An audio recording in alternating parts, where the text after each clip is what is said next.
Good morning my dear students. सुप्रभात बच्चों। Welcome to the Hindi online lecture of standard fifth. Students, last lecture यानी कि कल के ऑनलाइन लेक्चर में हमने एक नए पाठ के अध्ययन के लिए शुरुआत की थी, जिस पाठ का नाम है गड़ा धन। चिल्ड्रंस, आज हम इस ऑनलाइन लेक्चर में इसी लेसन को फिर से कंटिन्यू करने वाले हैं। Students, first of all remove your Hindi text book, then we start. आप सभी विद्यार्थियों को अपना हिंदी पाठ्य पुस्तक निकालना है। पृष्ठ क्रमांक 14, पेज नंबर 14। छात्रों, इस पाठ के बचे हुए हिस्से का अध्ययन करने से पहले लास्ट लेक्चर में हमने जो भी अध्ययन किया था उसे फिर से दोहराने वाले हैं, यानी कि जो परिच्छेद हमने पढ़ा था उसे फिर से एक बार रिवाइज करेंगे। तो बच्चों, हमने गड़ा धन इस पाठ के कहानी में देखा कि सुंदरपुर गांव में रामदीन नामक किसान रहता था। बच्चों, रामदीन के कितने बेटे थे? जी हाँ, उसके 4 बेटे थे। और हमने लास्ट लेक्चर में यह भी जाना कि रामदीन स्वयं तो बहुत परिश्रमी था, पर उसके चारों बेटे बड़े आलसी थे। अर्थात बच्चों, रामदीन हार्ड वर्किंग था, वह बहुत परिश्रम करता था, मेहनत करता था, पर उसके विपरीत उसके चारों बेटे जो है वह आलसी थे, लेज़ी थे। उनको किसी भी काम से कोई भी मतलब नहीं था। चिल्ड्रंस, वह चारों भाई हर समय इधर उधर बैठकर गप्पे मारा करते थे, यानी कि चिट चैट करते थे। और रामदीन जो है उनके इस अल्लड़पन से बहुत परेशान थे। उन्हें हमेशा अपने बेटों की भविष्य की चिंता सताया करती और वह दिन रात यही सोचा करते थे कि बेटे अपना पेट कैसे पालेंगे, वह अपना गुजारा कैसे करेंगे। चिल्ड्रंस, एक रात ऐसे ही रामदीन इन्हीं विचारों में खोए हुए थे। तब उनकी पत्नी उनसे झिझकते हुए एक उपाय बताती है। पहले तो उपाय सुनकर रामदीन कुछ देर तक सोचते रहते हैं। फिर बड़ी देर के बाद अचानक एकाएक वह खुशी से उछल पड़ते हैं, अर्थात बच्चों वह खुशी से जंप करते हैं। फिर उसके बाद रामदीन की पत्नी ने जो उपाय सुझाया था उसी के अनुसार अगली दिन सुबह रामदीन चारों बेटों को अपने पास बुलाते हैं। और रामदीन क्या कहते हैं बच्चों, आपको याद है ना?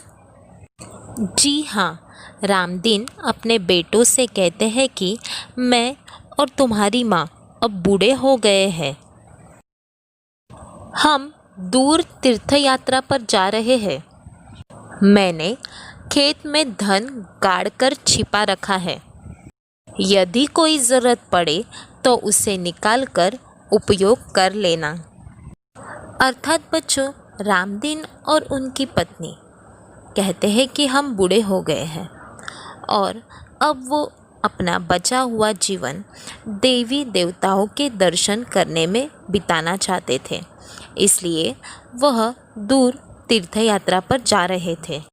और तीर्थ यात्रा पर जाते जाते अपने बच्चों से कहते हैं कि खेत में यानी कि फार्म में मैंने धन गाड़कर छिपा रखा है, और यदि कोई समस्या हो, तुम्हें कोई ज़रूरत पड़े तो उस धन को निकाल कर तुम उपयोग कर सकते हो, यूज़ कर सकते हो।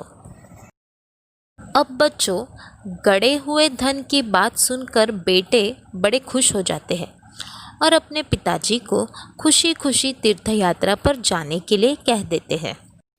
और चारों भाई मन ही मन खुश हो जाते हैं कि अब कुछ दिनों तक पिताजी का बंधन उन पर नहीं होगा।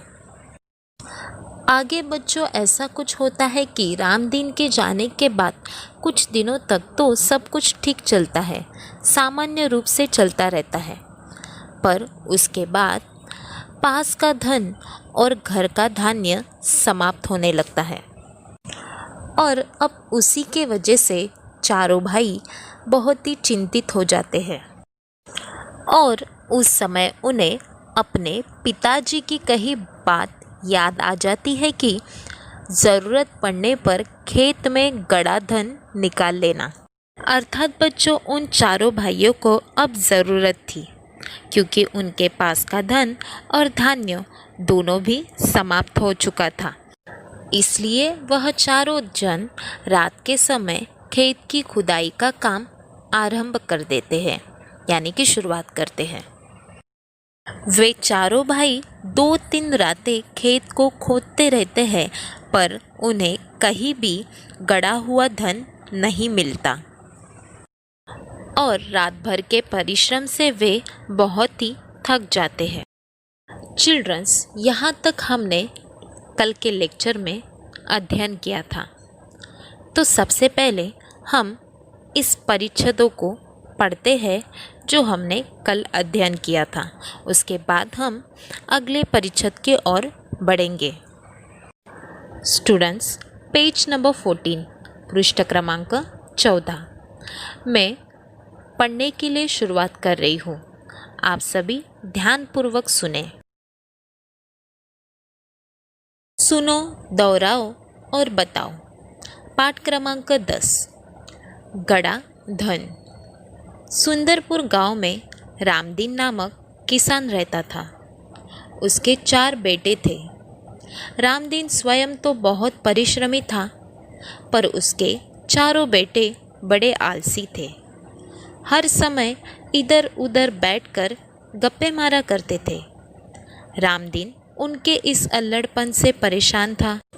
उसे हमेशा बेटों के भविष्य की चिंता सताया करती। वह दिन रात यही सोचा करता कि बेटे अपना पेट कैसे पालेंगे। एक रात वह इन्हीं विचारों में खोया था। तभी उसकी पत्नी ने झिझकते हुए उसे एक उपाय सुझाया। उपाय सुनकर वह कुछ देर सोचता रहा, फिर एकाएक खुशी से उछल पड़ा। अगली सुबह रामदीन ने अपने चारों बेटों को बुलाकर कहा, मैं और तुम्हारी माँ अब बूढ़े हो गए हैं। हम दूर तीर्थ यात्रा पर जा रहे हैं। मैंने खेत में धन गाड़कर छिपा रखा है। यदि कोई ज़रूरत पड़े तो उसे निकालकर उपयोग कर लेना। गड़े हुए धन की बात सुनकर बेटे खुश हो गए और उन्होंने अपने पिताजी को खुशी खुशी तीर्थ यात्रा पर जाने के लिए कह दिया। वे मन ही मन खुश हो गए कि अब कुछ दिनों तक पिताजी का बंधन भी उन पर नहीं होगा। रामदीन के जाने के बाद कुछ दिनों तक तो सब कुछ सामान्य चलता रहा, पर उसके बाद पास का धन और घर का धान्य समाप्त होने लगा। अब चारों भाइयों को चिंता हुई। उन्हें अपने पिताजी की कही बात याद आ गई कि ज़रूरत पड़ने पर खेत में गड़ा धन निकाल लेना। उन्होंने रात के समय खेत की खुदाई का काम आरंभ किया। वे 2-3 रातें खेत को खोदते रहे, पर कहीं भी उन्हें गड़ा हुआ धन नहीं मिला। रात भर के परिश्रम से वे बहुत थक गए थे। चिल्ड्रंस, यहाँ तक हमने लास्ट लेक्चर में अध्ययन किया था। अभी हम इसके आगे का हिस्सा अध्ययन करने वाले हैं। तो सबसे पहले हम इसे पढ़ते हैं और जानते हैं कि आगे इस कहानी में होता क्या है। चिल्ड्रंस, आपको स्क्रीन पर रेड मार्क दिखाई दे रहा होगा, वहीं से हम पढ़ने के लिए शुरुआत कर रहे हैं। जब सुबह बहुत निराश और हताश होकर वे चारों अपने घर लौट रहे थे, तभी रामदीन के परम मित्र हरिनाथ ने पूछा, तुम सब थके हुए क्यों हो? कारण जानने के बाद हरिनाथ ने उन चारों को सलाह देते हुए कहा, तुम लोगों ने खेत तो खोद ही लिया है, अब उसमें बीज बो दो। चारों भाइयों के उदास चेहरों पर खुशी की लहर दौड़ गई। चिल्ड्रंस, हमने अब तक देखा कि रामदीन के जाने के बाद सब कुछ ठीक चलता है, पर उसके बाद भाइयों के पास का धन और धान्य समाप्त होने लगता है। तब चारों भाइयों को चिंता होती है। उन्हें पिताजी की कही हुई बात याद आती है कि ज़रूरत पड़ने पर खेत में गड़ा धन निकाल लेना। इसलिए वह चारों रात के समय खेत की खुदाई का काम आरंभ कर देते हैं। वे लोग 2-3 रात खेत खोदते रहे, पर उन्हें कहीं भी गड़ा हुआ धन नहीं मिला। रात भर के परिश्रम के कारण वे चारों बहुत ही थक जाते हैं और जब सुबह बहुत निराश और हताश होकर चारों अपने घर लौटते हैं, तब रामदीन के परम मित्र हरिनाथ उन्हें पूछते हैं। परम मित्र इस शब्द का अर्थ है नज़दीकी मित्र, प्रिय मित्र, मीन्स बेस्ट फ्रेंड। अर्थात बच्चों, चारों बेटों को बहुत निराश और हताश देखकर रामदीन के परम मित्र हरिनाथ जी उन्हें पूछते हैं कि तुम सब थके हुए क्यों हो। तब चारों भाई उनके निराश और हताश होने का कारण बता देते हैं। कारण जानने के बाद हरिनाथ उन चारों को सलाह देते हैं, अर्थात उन्हें एक एडवाइस देते हैं। वह कहते हैं कि तुम लोगों ने खेत तो खोद ही लिया है, अब उसमें बीज बो दो। उनकी यह बात सुनकर चारों भाई जो उदास थे, उनके चेहरे पर खुशी की लहर दौड़ती है। अर्थात बच्चों, वे चारों भाई बहुत खुश हो जाते हैं। अब बच्चों अगला परिच्छेद पढ़ते हैं। उन्होंने हरिनाथ के कहे अनुसार ही किया। खेत में नन्हे नन्हे अंकुर निकल आए। उन चारों के मन में उत्साह जाग गया। वे निराई गुड़ाई करने लगे। फसल बहुत अच्छी हुई। हरिनाथ काका को धन्यवाद देकर वे फसल को बाजार में बेचने के लिए ले जाने की तैयारी में जुट गए। उसी समय तीर्थ यात्रा से रामदीन और उसकी पत्नी लौट आए। माता पिता के आते ही बेटों ने उनके चरण स्पर्श किए।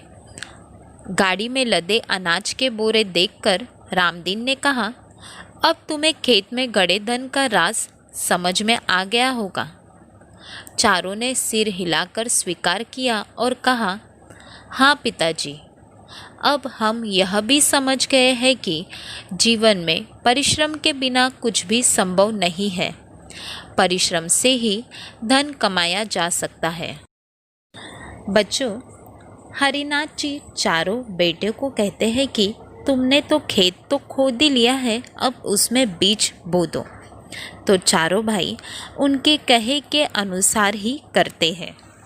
वे खेत में बीज बो देते हैं। छात्रों, बीज बोने के बाद उसमें से अंकुर निकलता है। अर्थात बच्चों, खेत में नन्हे नन्हे अंकुर निकल आते हैं। आप सभी को स्क्रीन पर दिखाई दे रहा होगा। बच्चों, खेत का यह दृश्य नज़ारा देखकर उन चारों के मन में उत्साह जागता है। और फिर वे क्या करते हैं बच्चों? वे निराई गुड़ाई करने लगते हैं। निराई गुड़ाई इसका अर्थ है बच्चों, पौधे के आसपास उगी हुई घास आदि को खोदकर हटाना। देखिए बच्चों, चारों भाइयों ने परिश्रम करके 2-3 रात तक खेत खोदा। फिर उसके बाद हरिनाथ जी के कहने पर उन्होंने बीज को बोया।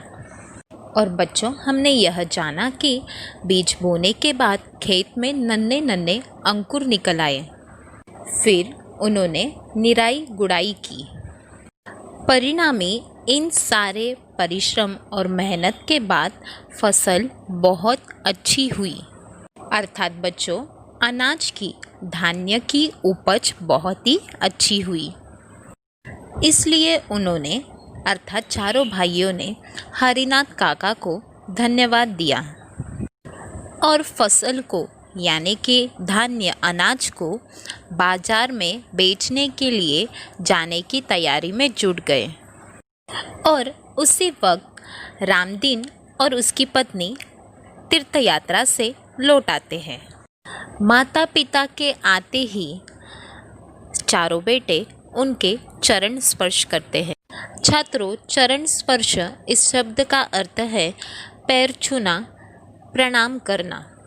बच्चों, हम अपने से बड़े उम्र वाले लोगों का पैर छूते हैं, उन्हें प्रणाम करते हैं, तो हम उनका आदर करते हैं। तब रामदीन गाड़ी में लदे हुए अनाज के बोरे देखकर कहते हैं कि अब तुम्हें खेत में गड़े धन का राज समझ में आ गया होगा। छात्रों, राज इस शब्द का अर्थ है रहस्य। तब पिताजी की बात सुनकर चारों बेटे अपना सर हिलाते हैं और स्वीकार कर लेते हैं, यानी कि उनकी बात को मान लेते हैं और कहते हैं कि हाँ पिताजी, अब हम यह भी समझ गए हैं कि जीवन में परिश्रम के बिना कुछ भी संभव नहीं है। परिश्रम से ही धन कमाया जा सकता है। तो बच्चों, गड़ा धन इस पाठ की कहानी में से हमें यही समझाने की कोशिश की गई है कि मेहनत से ही धन, मान सम्मान आदि पाया जा सकता है। चाहे कोई भी क्षेत्र क्यों ना हो, हमें कड़ी मेहनत करनी है, परिश्रम करना है, तभी हमें अच्छा फल प्राप्त हो सकता है। देखिए बच्चों, अगर हमें परीक्षा में अव्वल गुणों से उत्तीर्ण होना है तो हमें कड़ी मेहनत करनी पड़ेगी। हमें पढ़ाई बहुत अच्छे से करनी होगी, तब जाके हम अच्छे अंकों से उत्तीर्ण यानी पास हो सकते हैं। हमें आलसी नहीं होना है, क्योंकि आलस मनुष्य का सबसे बड़ा शत्रु है और आलसी मनुष्य जीवन में कुछ भी प्राप्त नहीं कर सकता। सो चिल्ड्रंस, प्रस्तुत पाठ में से हमें यही सीख मिलती है कि परिश्रम के बिना कुछ भी संभव नहीं है। It means nothing is possible without hard work. तो बच्चों, आज के इस ऑनलाइन लेक्चर में हमने गड़ा धन इस पाठ का अध्ययन समाप्त किया है और इस पाठ के द्वारा आपने श्रम का महत्व भी जाना होगा। स्टूडेंट्स, आज इस ऑनलाइन लेक्चर में हमने जितने हिस्से पर अध्ययन किया है उसके आधार पर आपसे कुछ आसान से सवाल पूछती हूँ। तो सबसे पहले मुझे बताइए कि रामदीन के परम मित्र का क्या नाम था? जी हाँ, बिल्कुल सही। रामदीन के परम मित्र का नाम हरिनाथ था। रामदीन के मित्र हरिनाथ ने चारों बेटों को क्या सलाह दी? Yes, right. रामदीन के मित्र हरिनाथ ने चारों बेटों को खेत में बीज बोने की सलाह दी। नाउ नेक्स्ट क्वेश्चन, चारों भाइयों के मन में उत्साह कब जागा? जी हाँ, चारों भाइयों के मन में खेत में नन्हे नन्हे अंकुर देखने के बाद उत्साह जाग गया। बच्चों, अब मुझे निराई गुड़ाई इस शब्द का अर्थ बताइए। जी हाँ, निराई गुड़ाई इस शब्द का अर्थ है पौधों के आसपास उगी हुई घास आदि को खोदकर हटाना। अब आगे, गाड़ी में लदे अनाज के बोरे देखकर रामदीन ने क्या कहा? गाड़ी में लदे अनाज के बोरे देखकर रामदीन ने कहा कि अब तुम्हें खेत में गड़े धन का राज समझ में आ गया होगा। जी हाँ, बिल्कुल सही, वेरी गुड। अब मुझे बताइए कि चारों बेटों ने सिर हिलाकर क्या स्वीकार किया? जी हाँ, चारों बेटों ने सिर हिलाकर यह स्वीकार किया है कि जीवन में परिश्रम के बिना कुछ भी संभव नहीं है। परिश्रम से ही धन कमाया जा सकता है। चिल्ड्रंस, नाउ लास्ट क्वेश्चन, गड़ा धन इस पाठ की कहानी से हमें क्या सीख मिलती है? Yes, right. गड़ा धन इस पाठ में दी हुई कहानी के द्वारा हमें यह सीख मिलती है कि मेहनत से ही धन, मान सम्मान आदि पाया जा सकता है। मेहनत अर्थात परिश्रम के बिना कुछ भी संभव नहीं है और आलस मनुष्य का सबसे बड़ा शत्रु है। आलसी मनुष्य जीवन में कुछ भी प्राप्त नहीं कर सकता। इसलिए मेहनत के द्वारा ही अच्छा फल पाया जा सकता है, यह इस पाठ से हमें पता चलता है। चिल्ड्रंस, अब हम बढ़ते हैं होमवर्क पार्ट की तरफ। चिल्ड्रंस, आज का होमवर्क यह है कि आप सभी को गड़ा धन यह पाठ 2 बार पढ़ना है। फिर उसके बाद आप सभी को स्कूल की हिंदी नोटबुक में आज की तारीख अर्थात डेट लिखनी है और इस पाठ के शब्दार्थ लिखने हैं। मैं होमवर्क का इमेज सेंड करूंगी, आप उसमें से कॉपी कर सकते हो और यह होमवर्क आप सभी को कंपलसरी कंप्लीट करना है और यह होमवर्क कंप्लीट होने के बाद इमेज को मेरे पर्सनल नंबर पे सेंड करना है। चिल्ड्रंस, इस पाठ को अच्छे से समझने के लिए यह वीडियो आप बार बार देख सकते हो। धन्यवाद। Thank you childrens and have a nice day.